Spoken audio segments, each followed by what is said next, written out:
Bonjour à tous et bienvenue pour ce 43e Over the Results consacré à Fastlane 2016. Donc avant toute chose, sachez que j'ai trouvé ce pay-per-view assez mauvais, je vais vous le dire directement. Je l'ai classé en 44e place sur 46 ou 45e place sur 47, en sachant que j'en ai déjà tourné d'autres en avance, donc qui arriveront dans les prochains mois. Donc pour moi, c'est un des plus mauvais que je n'ai jamais analysé. Donc si je suis peut-être de mauvaise foi, ou si vous n'êtes pas d'accord avec moi, n'hésitez pas à me le faire remarquer en commentaire. Je rappelle aussi que je tourne cette vidéo, il est 5h04, donc le pay-per-view vient de se terminer. Donc je n'ai pas encore le recul nécessaire, donc peut-être que je serai de mauvaise foi. En tout cas, veuillez m'en excuser. Donc on commence avec le premier match, donc Becky Lynch et Sasha Banks affrontaient la team Bad. Donc encore une fois, si je regarde là, c'est parce qu'il y a mes notes. J'ai marqué que le match était assez bien rythmé et bien construit. Le problème, c'est qu'il est peut-être un petit peu court. C'est vrai, il est potable, mais court. Et puis, vous le savez certainement, ce qui me dérange le plus dans un match tag team, c'est ce problème-là. Donc, je vais vous l'expliquer, vous le savez. Pour ceux qui me connaissent, vous savez directement de quoi je vais vous parler. Le genre de match tag team que je déteste, c'est lorsque un lutteur n'arrive pas à faire le tag avec son partenaire. Et quand ça dure, ça dure, ça dure, ça dure. En l'occurrence, là, Becky Lynch voulait faire le tag avec Sasha Banks. Et puis ça a duré, elle n'arrivait pas. Et puis bon, finalement, elle a réussi à faire le tag avec Sasha Banks. Mais je trouve que cette période dans le match là, surtout que là, ça dure très longtemps pour un match court, ça m'agace. Mais alors, vraiment énormément.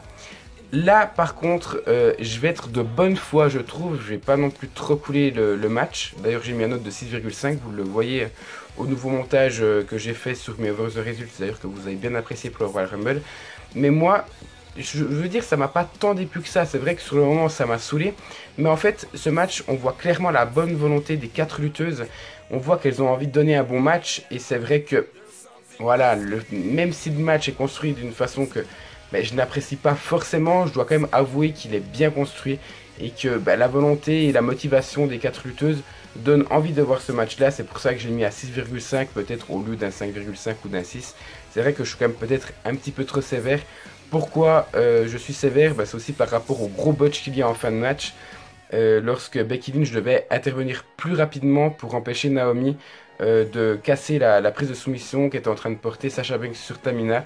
Becky Lynch est arrivée en retard, du coup Naomi a quand même interféré dans la prise de soumission, seulement l'arbitre ne l'a pas cassé pour le bon déroulement du match. Donc moi ça m'a un petit peu saoulé de voir ça, je me suis dit ok, je vais bien être de bonne foi, mais avec une construction que je n'aime pas et une fin de match botchée comme ça, je pouvais pas mettre plus, d'où ma note 6,5 sur 10. Ensuite on passe au deuxième match, Kevin Owens, le nouveau champion intercontinental, défendait son titre contre Dolph Ziggler.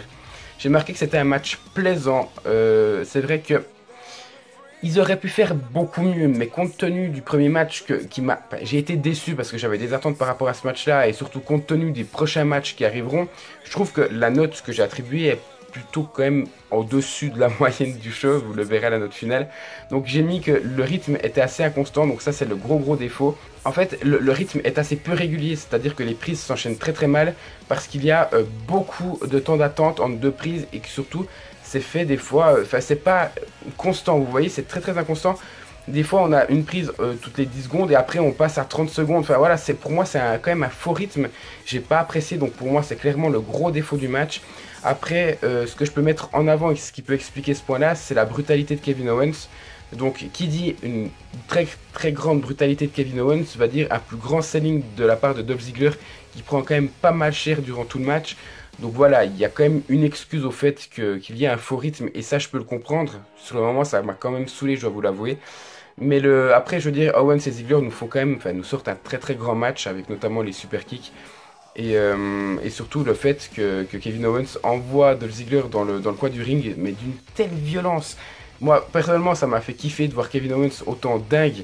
Le mec s'énerve pour rien, le mec même après le match, lorsqu'il a remporté le match après une pop-up powerbomb, va même s'énerver avec les gens du public. Enfin voilà, ce mec pour moi est dingue et résume parfaitement ce que la WWE devrait avoir comme rivalité, ou en tout cas comme mec en ce moment dans son roster. Ensuite on va passer au troisième match. Là j'étais en train de me demander à quoi on allait passer, et en fait ça va gentiment couler, vous allez voir. Donc la Wyatt Family affrontait Kane, Ryback et Big Show. Donc j'ai mis petite anecdote, on en parle de la musique de l'intro, donc pour la promo du match, qui est l'ancien thème de AJ Styles à la TNA dans sa période Twinner, lorsqu'il ne savait pas s'il allait aller dans le clan Aces and Eights ou pas, qui allait aller, ouais pourquoi pas.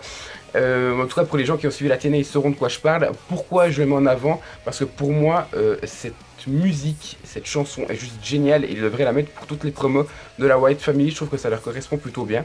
Concernant le match, j'ai mis que le match était très lent et qu'il y a seulement 2 superstars qui arrivent à faire le taf. C'est Luke Harper, même s'il m'a un petit peu déçu, et surtout Ryback. Ryback, au niveau du rythme, il envoie du pâté en même temps comparé aux autres mastodontes, c'est pas difficile.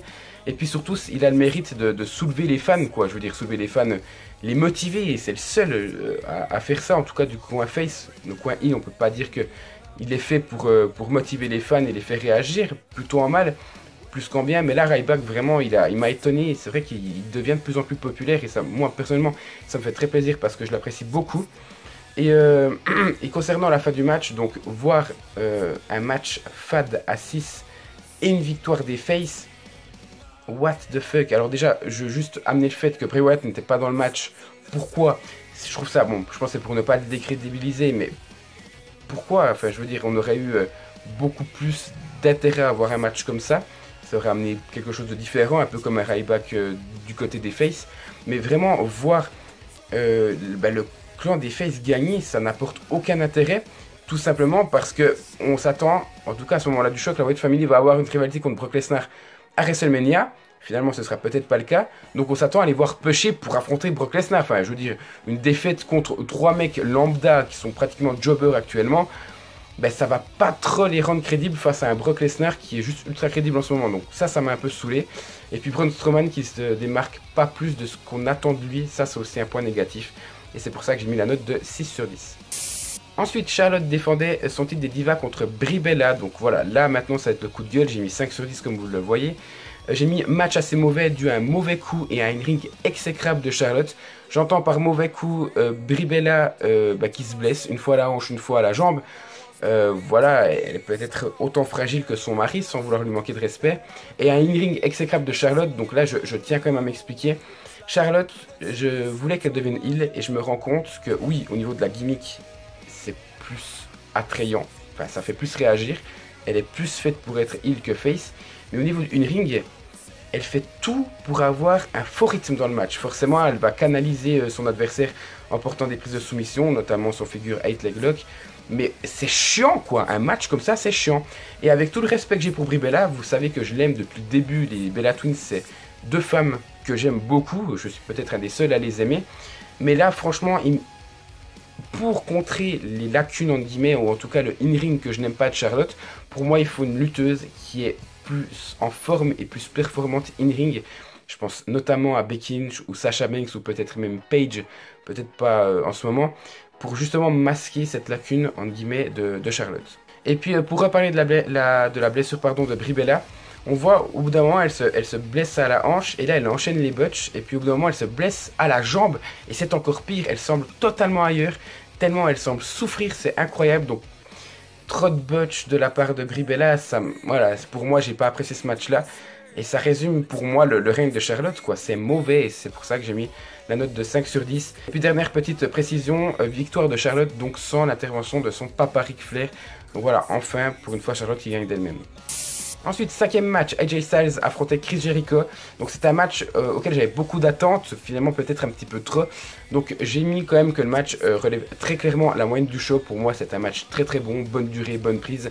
Pour moi cependant il y a pas mal de défauts, comme par exemple pas mal de botch d'AJ Styles. J'ai été assez étonné de voir ça, peut-être parce qu'il a pris cher durant tout le match. C'est vrai que Chris Jericho a beaucoup dominé. J'ai marqué aussi un problème de rythme à certains moments, ça m'a saoulé, et des problèmes de crédibilité. Alors ça pour moi je ne comprends pas comment Chris Jericho fait un code breaker à AJ Styles et ne l'enlève même pas de sous les cordes lorsqu'il fait le tomber. Je veux dire, on n'est pas con, Chris Jericho ça fait longtemps qu'il lutte, c'est pas crédible. Non, Chris Jericho il est assez intelligent pour le remettre au milieu du ring et faire le tomber correctement. Ça m'a saoulé. Et puis bon bref voilà, j'ai marqué que c'était des détails, ce match est largement supérieur au précédent. J'aurais mis un peu plus de temps quand même pour avoir quelques minutes finisher, donc par exemple 5 minutes où ça s'enchaîne vraiment, comme on peut l'avoir par exemple dans le main event. Et puis concernant la note du match, j'ai mis 8 sur 10. Ensuite, 6e match, Curtis Axel contre R-Truth, j'ai mis A hashtag Extreme Rules 2012 ou comment rajouter un match de merde pour couler encore plus un show merdique. Voilà, j'ai pas grand chose à dire, à part que ça n'a servi à rien, même pour la future équipe Golden Truth. Pour moi, inutile, j'ai mis la note de 3,5 sur 10, il n'y a pas grand chose de plus à dire. Et enfin, le main event, Brock Lesnar affrontait Roman Reigns et Dean Ambrose dans un match triple menace. J'ai mis que c'était le match parfait, la construction du match est incroyable. Vraiment, on a un Kevin Owens, Dolph Ziggler qui est au milieu, je vais dire, avec peut-être, pourquoi pas, le tag team féminin. On a donc AJ Styles et Chris Jericho qui est en dessus, même s'il m'a déçu. On a le main event qui est quand même clairement parfait pour moi. Et le reste pour moi c'est de la merde qu'il faut absolument enlever de ce show là. Je suis assez sévère, peut-être que d'autres personnes qui font des vidéos par rapport à ce show là seront d'accord avec moi. Et je l'espère parce que je vois pas comment on peut aimer ce show là, même si je le respecterai.